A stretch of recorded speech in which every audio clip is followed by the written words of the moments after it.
Magandang araw sa inyong lahat at welcome sa aking channel. Papunta sa Spain ang showbiz couple na sina Coco Martin at Julia Montes ngayong Lunes. Kasama nila sa biyayang FPG's Batang Quiapo co-star na si Senator Lito Lapid at ang anak nito na si Mark Lapid, pati na ang asawa na senator.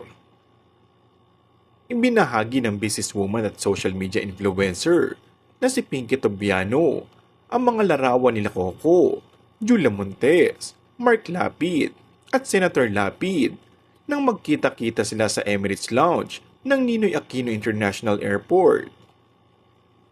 Gaya ni Julia, si Pinky ay talent ng Cornerstone Entertainment bilang influencer at lifestyle host kaya matagal na silang magkakilala.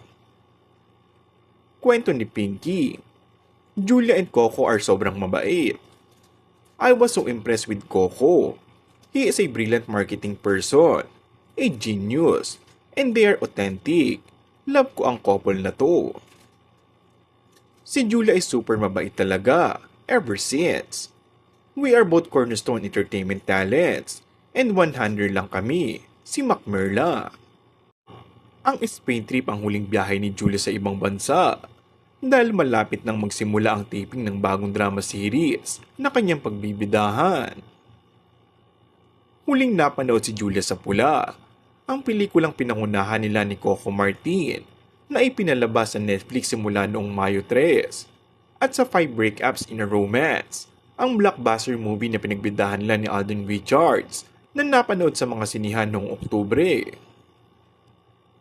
Matagal nang inaabangan ang pagbabalik ni Julia sa pag-arte.